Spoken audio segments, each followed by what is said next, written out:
What's going on? It's Ash here coming at you today in Raid Shadow Legends. Today we're going to talk about the 10 champions who have made the largest impact on my account. 10 of the most account-changing champions that I was lucky enough to pull. So let's go ahead and jump right into it. I'll also talk about kind of where I use these champions, why I love them. Some will be very, very obvious. Some maybe won't be as obvious.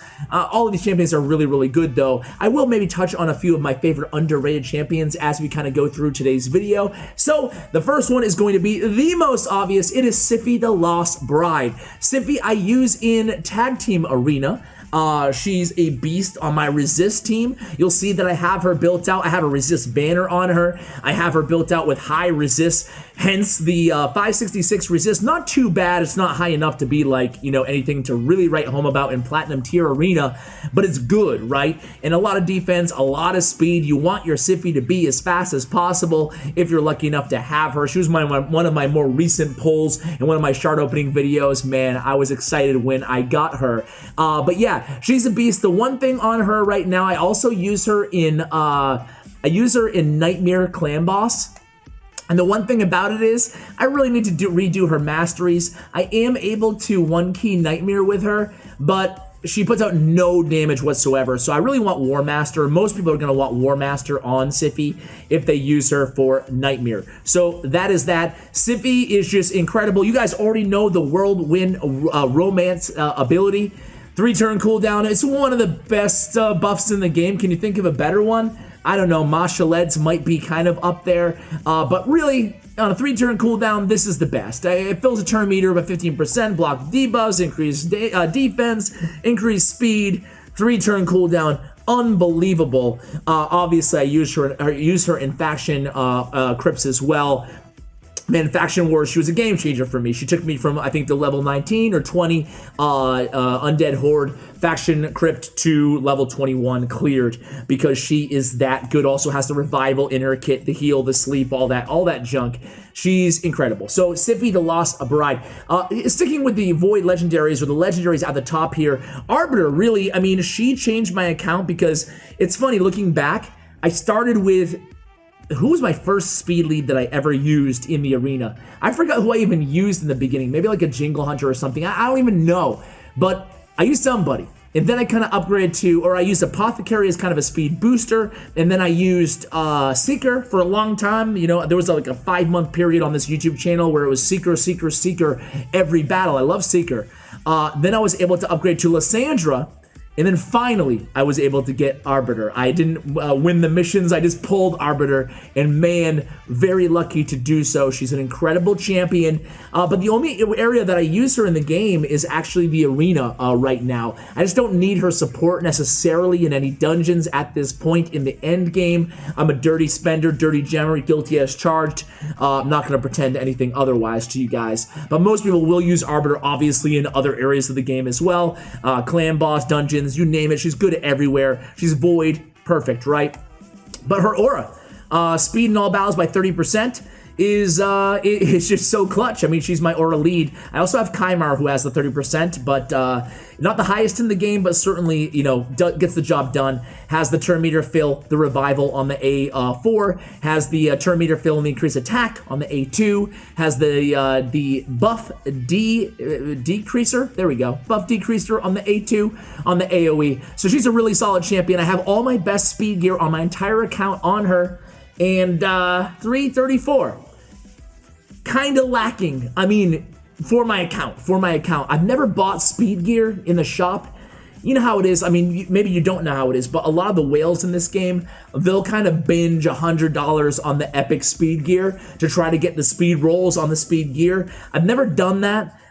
Maybe I will someday, but I haven't done it yet. You know, like, one of the reasons for making this YouTube channel for me was to rationalize my spending habit on Raid Shadow Legends, right? I was like, hey, you know what? I'm going to be spending money on this game. I might as well be throwing it up on a second YouTube channel. And that's how this YouTube channel was created. And so, yeah, that was, what am I even talking about right now? I have no idea. Why am I trying to rationalize my spending in the game? Anyway, guys, next one is going to be, for a change, okay, so I can't say that any of my other Void Legendaries are my favorite champions. I unlocked Blind Sear and she was able to get me through level 21 of Faction Wars Dark Elves. really like this champion. I think that she's pretty cool. She has the on a 3-turn or 4-turn, excuse me, the shield and the block debuffs, and then she has a self-sacrifice, which she revives all dead allies with the block damage on all allies except this champion. Really, really helpful for faction wars. But she's not my favorite. Gerptuck, nah. Brackus I use in a variety of areas, but I can't say he was game-changing because I think he's he can be replaceable, right? And that's what I'm looking at, is like value over replacement on these champions. Let's see. No one really else here so far. Razzan's amazing. Bad L he was on my list, but it's weird because I was doing an unkillable clan boss team right after I got Bad L. So I didn't need him instead of lifesteal. For 99% of accounts, Bad L is going to be the most game-changing champion you can pull, or one of the most game-changings. But for me, and just on the order that I open my champions, I only really use him in Dragon's Lair now. So he's an incredible champion, but with these poisons and the removing debuffs for clan boss, but with an unkillable team with man-eaters, it's a block debuff anyway. So I don't use him as much as I used to, or as much as most people probably would. Fushan I don't really use. Black Knight I don't really use. Cool champions though. Syl of the Drakes. I've said this a few times if you guys have watched the channel recently, but Syl of the Drakes, man, she is top 2, top 3 champion for me in terms of just how much I like her, not in terms of the power index or anything like that in the game. Man, I love this champion, dude. She's fantastic. Built her out with 75% crit rate, 214 in the crit damage, 215 in the accuracy to land all her stuns, and a lot of defense, right? Her skills are based on defense, exactly what you want to see. A 2-time hitter on the stun chance, plus I have her in stun artifact set. So I use Syl of the Drakes in all my dungeons, or at least in Ice Golem and in Dragon's Lair, just to add that level of consistency to my runs. I can go, I've talked about this a few times on the channel, but I can go more aggressive with my damage dealers, put them really, really like glass cannons, right? Not a lot of defense, not a lot of HP, and just stack them with crit damage. Because if I lose one, if one falls, I got Syl of the Drakes to pick him back up. But in the heals, also pretty decent on her passive. I mean, Syl of the Drakes is insane. I really love this champion. Heals allies by 10% of their max HP at the start of each turn. She puts out a lot of speed, a lot of heal, and she has the increased speed. And she has the stuns 2 times at a 35% time each, plus the artifact chance of an 18% chance to land the stun, plus I have her built out in the Fearsome Presence. So it's actually a 40% chance 2 times. And it adds onto the artifacts, so it's actually a 40% 2 times plus 23% chance of the stun from the artifact. So I'm really landing stuns pretty much every time with her. I really love Syl of the Drakes, man. For me, she's account changing in the sense that I was able to kind of, I was able to go more aggressive with my other champions. She's an amazing support champion for me. Next up is Dracomorph, right? And obviously this list is a little bit heavy on the legendaries, guys, not gonna lie, right? Dracomorph's insane. He's not my favorite champion, but in my opinion, in terms of overall impact on my entire account, he is numero uno, number 1. Just no doubt about it, man. I have him speed tuned for my unkillable team for clan boss, so his gear is not the best it possibly could be, I guess. But so I need him at 212 speed for the unkillable man-eater team. He's at 94 crit rate, 224 crit damage, 4,500 on the attack. Seeping Pain, man. I knew it did a lot of damage, obviously, but it wasn't until I got him that I saw him doing 1 million damage on Ice Golem off the surplus damage that I was like, oh my god, dude, this champion, like really. And then he has the Poison Jaws. He has 4 poisons landing on a 3-turn cooldown. Are you kidding me? And then the weaken and the decreased defense on a 3-turn cooldown. God, he's the best offensive champion in the game, in my opinion. Have him in War Master. Kind of went down to Master Hexer, obviously, kind of mandatory for this champion, right? So that's Dracomorph. He's just insane. I use him pretty much everywhere in the game. He is, like I said, the largest impact on my entire account is Dracomorph. Next up is Coldheart, guys. Coldheart, I have 2 Coldhearts built out. This is kind of the weaker Coldheart, even though the power of this one's lower, but what sense does that make? But yeah, you know, I look at the crit damage, 334% on the crit damage, and 66 crit rate, but it's because she has the, on the Heartseeker, she has the, what is it? Extra 30% chance of inflicting the critical hit, right? So, you know, it's very important you build your Coldhearts with accuracy to make sure you're landing that turn meter as well on the A3. She also has the poison, the decreased accuracy on the A2, and the heal reduction on the A1. So, but Coldheart is, I said this in yesterday's video, right? She is a legendary champion, in my opinion. I mean, if you disagree with me, let me know in the comments. But she's a legendary champion. She's better than a lot of legendaries. A lot of legendaries in the game, and she's a rare. So Coldheart is the strongest rare champion in the game, in my opinion, and I absolutely love her. I built 2 out. I could probably build a 3rd. She's that great. I like putting my deals damage based on enemy max HP champions with flawless execution mastery for the T6. And that's what I would advise you guys go with too, but of course go with what you think works with you. You will notice on my Coldheart, I have her attack, you know, not low, but it's not super high, right? It's really all about crit damage on Coldheart to really get that damage up on the Heartseeker. You do need the attack on Art of Pain, obviously, and Flurry of Arrows. I use 2 Coldhearts on Spider, and I use 2 Coldhearts on Fire Knight. 2 Coldhearts with a 4-time on the A1, and the full turn meter depletion on the A3, and a lot of damage on top of it, is the best Fire Knight champion in the game, in my opinion. Even better than well, I was gonna say even better than Allure, but I guess it depends on your composition, right? It's hard to say definitively this is the best at X, Y, or Z. But Coldheart is just tremendous for me, right? I absolutely love this champion. Let's go ahead and talk about a rare, an epic champion, Madame Cerris. Man, she's so good. She's so good. Talk about a legendary champion in an epic, you know, skin here. She has the shield. She has the debuffs, decreased attack, decreased defense on a 4-turn cooldown, but it lasts for 3 turns, so that's good, right? And then Trick or Treat steals buffs, places block debuffs, places True Fear, and then she has the Fear on the A1 as well, man. She's incredible. I think that, you know, I lean so heavily on her since day 1 in the arena. You really see so much Madame Cerris in Platinum Tier Arena, and there's no doubt about it. It's because this Midnight Ritual is such a powerful ability, not just for having the strong version of decreased attack and decreased defense for 3 turns, but it's also the removal of all buffs, man. It's amazing. In removal of buffs, this might be common sense to most of you guys, but it bears, you know, mentioning.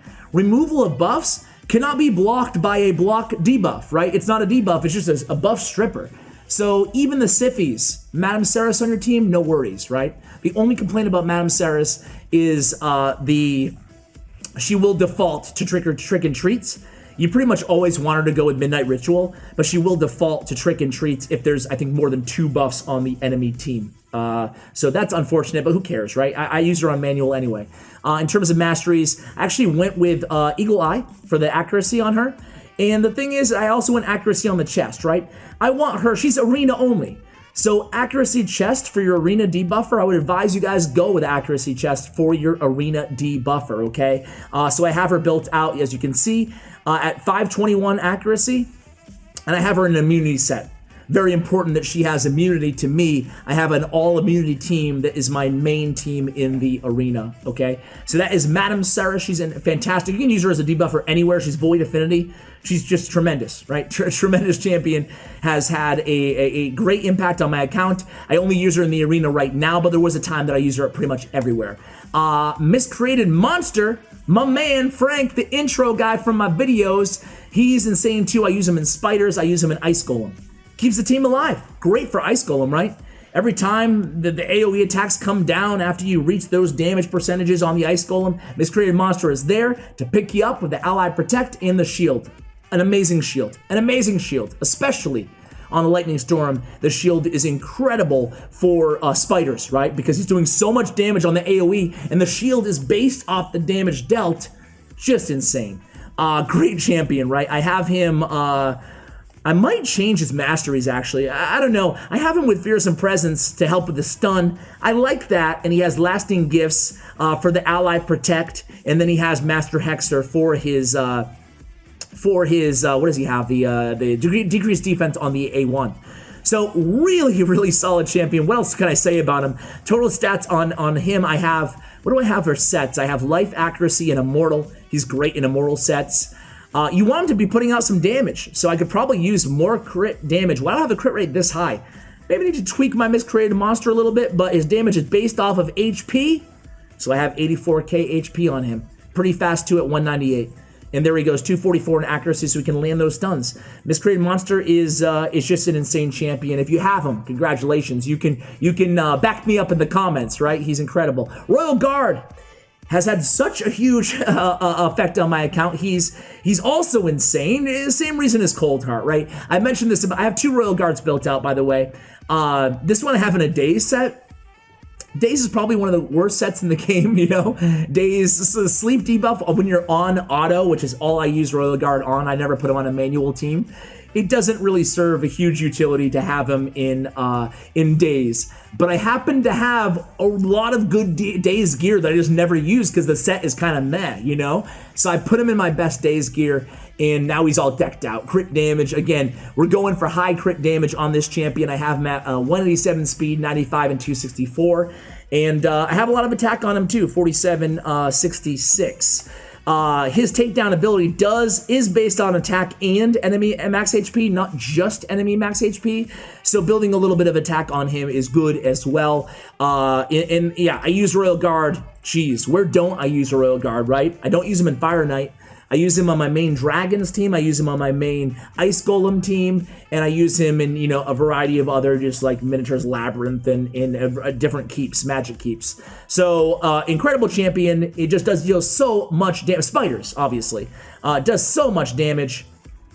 Just an incredible. What can I say? How much can I say about Royal Guard? Great champion and has made an incredible impact on my account. The only two, I have a lot of duplicate legendaries as well.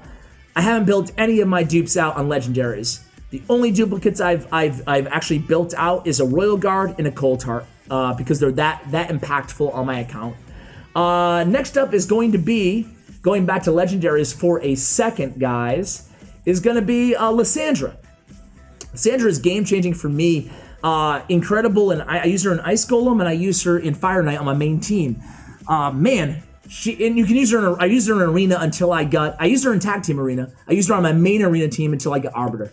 You want to build her out with speed. She has like some of my second best speed gear on her account, on her at 293, because again, I do use her for my tag team as well. You need her accuracy high to land the A3. Her A3 Energize, it increases your speed, and then it fills the turn meter by 30%, and then it decreases the turn meter of all enemies by 30%. Energize is an insane ability, but really, for Fire Knight, she's amazing because of exhaustion. On a 3-turn cooldown, fully depletes target's turn meter. And she has that beautiful aura of increased speed in all battles by 24%. So I'll use her in my lead spot as well against Fire Knight and sometimes in Ice Golem as well. By the way, I didn't mention this, but I actually used it. Is there anything else I need to talk about Lisandra? I have War Master on her. Also have Spirit Haste and Lasting Gifts, of course, for the increased speed. On Royal Guard, I actually run him in lead in a lot of my teams as well, right? So Royal Guard has that really good aura of, 35% increased attack in dungeons. So that helps out as well. I often run him in lead, providing my team can stay alive. So I've talked about, well, let's see, most of the, I think I'm just missing one here, guys. I'm missing one, and it is none other than one of the more recent champions added to the game. We've talked about him a lot, but in terms of impact on my account, if I can find him, there he is. It's Stag Knight. Simple kit. I'll keep it short and sweet. Decreased defense and decreased attack on a 3-turn cooldown. 95% chance you can add, if you want to get that up, you can add like Fearsome Presence or whatever to get that up there. Actually, Fearsome Presence, you don't need Fearsome Presence, Ash. You just need the Sniper. My bad. Fearsome Presence. Sniper ability will get him to 100%. War Master's great on this champion. You can do all kinds of cool stuff with Stag Knight. I would advise, and this is how I built him, it wasn't until a few months ago that I put him in a shield set. I like to have my debuffer in a shield set because it adds extra utility to this champion, right? He's doing a little bit of damage. I have him at 100% crit rate, right? or maybe not 100%. By 100, I mean 78%. I am as a decent crit rate, decent crit damage, decent accuracy, and then he's just providing a little bit extra damage, and also he's shielding the team, and he's debuffing all the enemies, decrease attack and decrease defense. So I love putting a champion like this, whether it's a War Maiden, whether it's a Tyrell, whether it's a Stag Knight, your debuffer on your team. I like the idea of throwing him in a shield set and building them out with some HP as well. I probably need to re-gear him a little bit, get his HP a little bit higher, because shield set is obviously based on his HP. But yeah, Stag Knight I use, again, before I got Draco, I used him, Stag Knight, pretty much everywhere. Now Draco has replaced him in a lot of ways as a debuffer slash damage dealer, but I still use Stag Knight in Fire Knight to this day because of the affinity matchup. I prefer him a little bit more than Dracomorph. The times are very similar, and the success rate is still 100% either way, but I do think that Stag Knight, for a long time, was one of the most dramatic differences in terms of a champion having on my account. So there you go, guys. Let me know if you like videos like this, and I will periodically do it, kind of updating you on new champions that I love, and kind of, you know, as it relates to my account and my progression inside the game. Thank you for watching, and as always, take care, guys.